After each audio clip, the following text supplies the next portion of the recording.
Hello there, welcome back. Christine, again, working on my sweater. I put it on bigger needles just to show you. But that's not what we're going to discuss today. Today,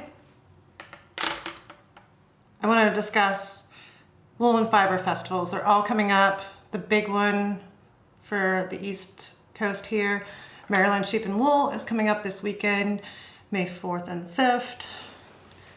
So, I know a lot of you go there and spend way too much money.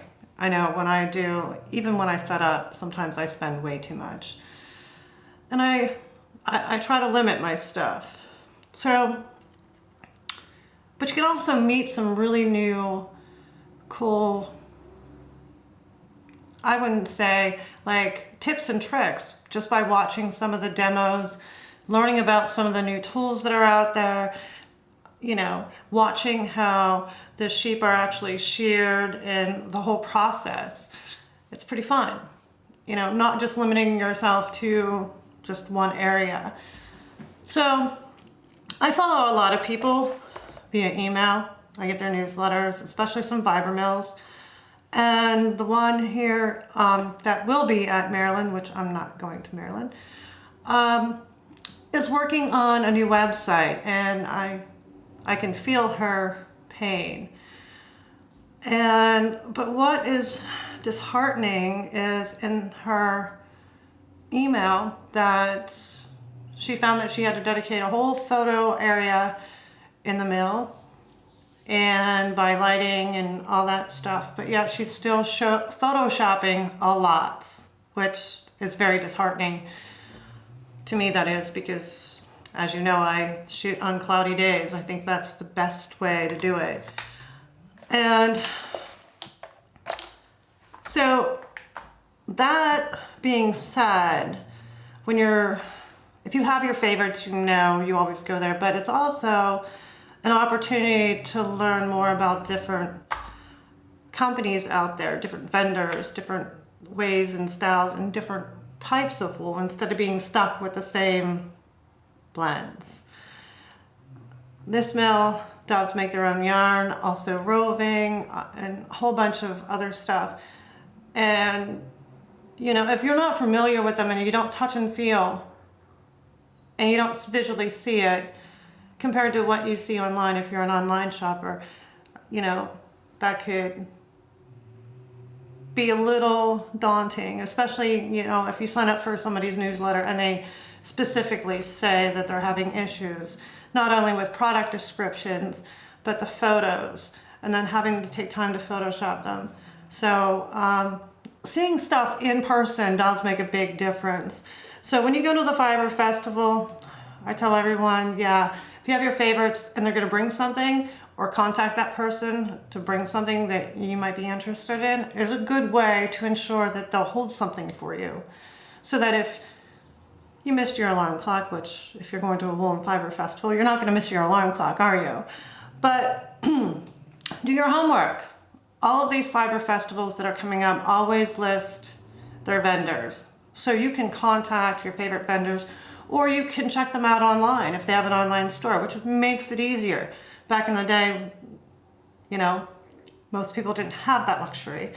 You know, if you're watching your budget, just bring cash and not card, you know, and go from there.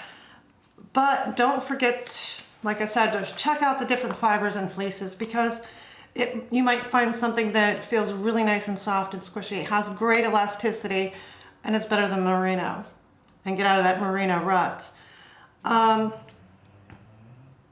Another thing is, most of these have classes. They also have demonstrations. Take full advantage of that to learn something new, to add to your repertoire, you know? Go outside the box. Don't be shy to ask questions. Questions are always good. In fact, I love when people come up and ask questions about my products or my process, or, you know,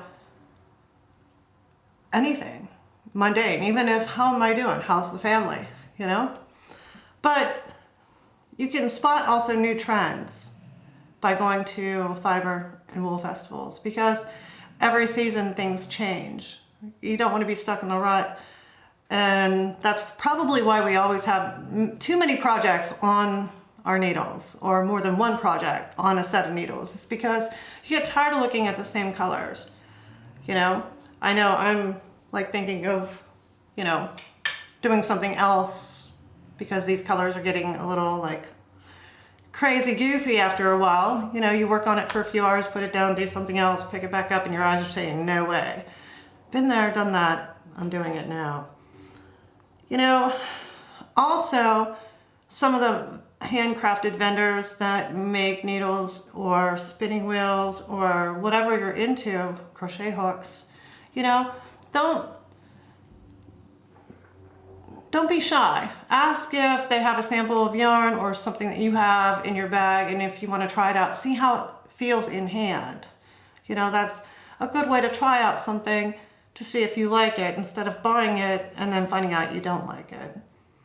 So I think that's about it. So if you guys are planning on heading down to Maryland Sheep and Wool Festival, I'm kind of jealous, but yet I don't need any more. I have enough, and I got to get through everything. So enjoy it. Hopefully you learned something. Hopefully that you find something new and exciting. Please share in the comments below if you found something completely awesome. So, got to figure out how I'm going to get this off without losing some stitches. I hopefully have enough. But yeah, I'm going to be back to knitting on this for a little while. So again, please like, subscribe, hit the bell to be notified for when I post a new video, and I'll see you in the next one. Bye.